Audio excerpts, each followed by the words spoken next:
Joe here with Dave Wendland from Hamacher Resource Group. He just spoke at our cosmetics, fragrance, and bath session, so thank you for joining us. Absolutely, Joe. It's always a pleasure to be part of ECRM. All right. Well, today we're going to talk about SKU rationalization, which was the topic of his presentation, and particularly in the beauty industry. So talk a little bit about the evolving beauty industry and why it's important to do SKU rationalization. You know, the cosmetic industry is one of these that is defying gravity right now. 50% of its growth is coming from e-commerce. Okay. The other 50% is coming from brick and mortar, which means that you have to manage both ends of the spectrum. When you look at e-commerce, there is a glut of product out there. And in a moment, I'm going to share with you an example of a case study that was done in a different category, but it really resonated with the group when I presented on Sunday evening. The other aspect of rationalization is at brick and mortar, where there is only so much physical space. And consumers are drawn to the category, and with very few exceptions, all brick and mortar retailers have been reinventing and reinventing again that retail experience to try to capture her imagination. Now let me talk about this SKU rationalization example that I thought was rather interesting. It was years ago, and it was actually written in Malcolm Gladwell's book Blink as well. He spoke about Draeger supermarkets in Menlo Park. You've probably been there. It's known for its variety. They got 300 varieties of mustard, 75 of olive oil. They got all kinds of stuff. But a young lady from Columbia University, Sheena Yanger, did a study where she took some of their exotic jams and put them on a table out front, 24 of them on a table, and saw how many people came over to look at those products. And 60% of the people who were passing by that table stopped to examine. The next weekend, she did 6, and 40% of people stopped to look at them. Well, one would argue that with more variety, you're going to get more sales. The actuality was that only 3% of the people who stopped with 24 actually bought. So for every 100 people, they sold 1.8 units. With only 6 on the table, and only 30% of the people, 40% of the people stopping, 30% bought, which means they sold 12 to every 100 people. So the question for SKU rationalization in cosmetic is more better? Do you want to attract people to the category so they can look, or do you want them to buy? I mean, bottom line is buying is the ultimate goal. And it's interesting because I remember that study, and we've talked a little bit about this. In fact, I did a video about this last week, decision fatigue. Absolutely. And as you have so many choices, can sometimes be worse because they just can't process all of that. Well, she has only 3 seconds to decide what products she's going to choose from that set. So some of the trends we're starting to see is that loyalty to a brand. Now the brand could be the SKU itself, the manufacturer, or loyalty to a retailer is waning within cosmetic. It's kind of it's a growth category, but it's tiring to the consumer. And there are emerging private label. Take a look at Brandless and what they're doing. Take a look at Amazon.com and what they're doing, encroaching on the beauty space. So we're seeing brand really needs to stake claim to this to regain loyalty. Another trend that we're seeing is this spa experience coming home, and that is going to continue. We had a gentleman, one of our owners, was out at the CES, Consumer Electronics Show in Las Vegas last week, and Neutrogena was unveiling their new 3D printed, customized face mask. Wow. So is that a spa experience to be at home? Customized, individualized, we think so. We think that's a trend. Bath bombs too. Bath bombs are another thing that are... Make them to your own specifications, absolutely. In fact, not just that, but bath bombs are also playing into social media. I mean, if you look on Instagram, the hashtag bath bomb or bath bombs, there's millions of posts where people are just showing photos or videos of the bath bomb in the tub. Absolutely. So. And that's the other big influence that's happening is this social media. You know, at one time, and John Allen talked about it a little bit last evening at his presentation, at one time, Facebook was sort of the place that people went, and today it's YouTube. People want to see videos. They want to see the live use of this, and they want to see not models and pretty people, no pun intended, because you and I could never do Regular cosmetics. people like us. Yeah. But they want to Yeah. see real-life examples of how that bath bomb is working in the tub and what their experience is with that product, and they're gravitating toward that. So what are the challenges in SKU rationalization and execution of it?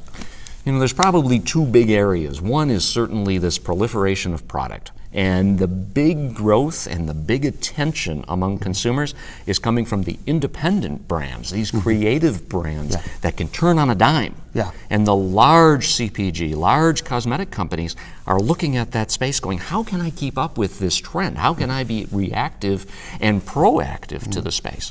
The second, which is unique to cosmetic and maybe a handful of other categories, is there's a whole nother set of SKUs, stock keeping units, that need to be managed, and that's the fixture itself. Gotcha. When you think about a retail space, especially in fixture, there's trays, there's testers, there's graphics, there's illumination. That all needs to be coordinated.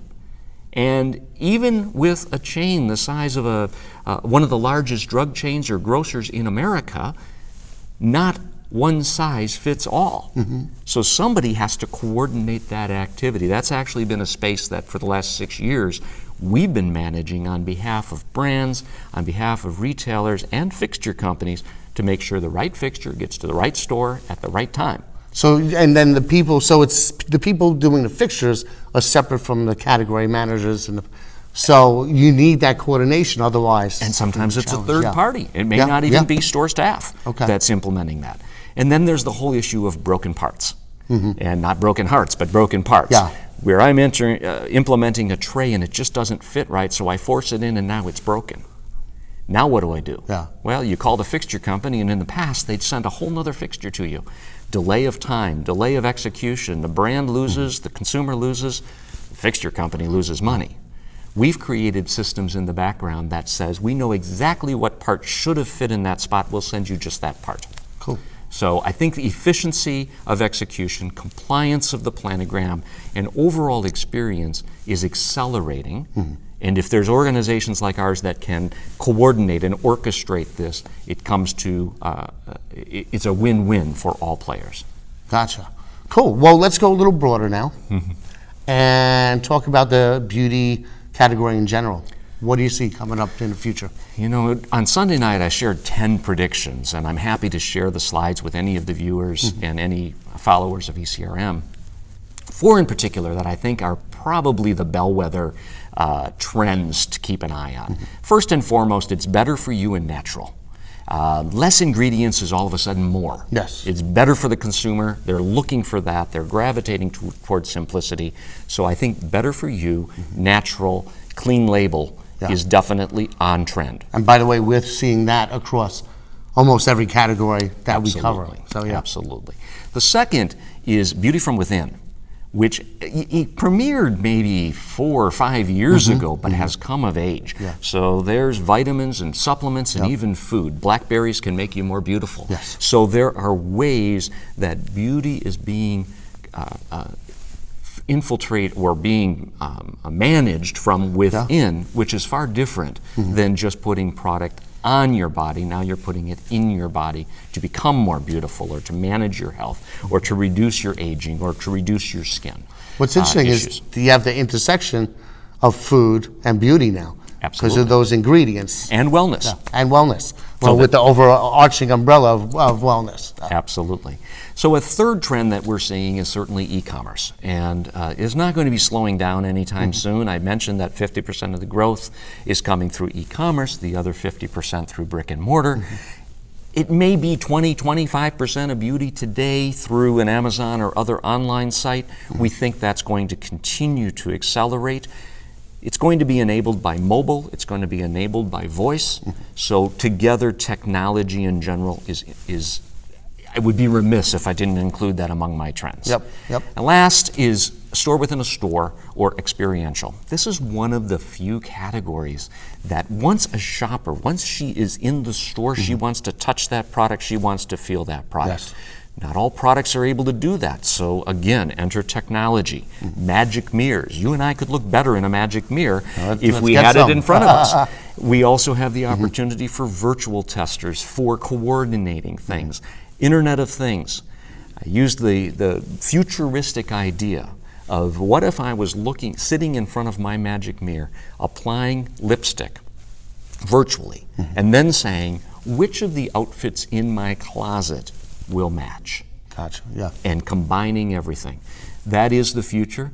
It is definitely something to strap on our seatbelts, because what we were doing yesterday is not being done today. Yep. And you know what? The one thing that I'm interested in seeing is how are we going to do that eventually with fragrance?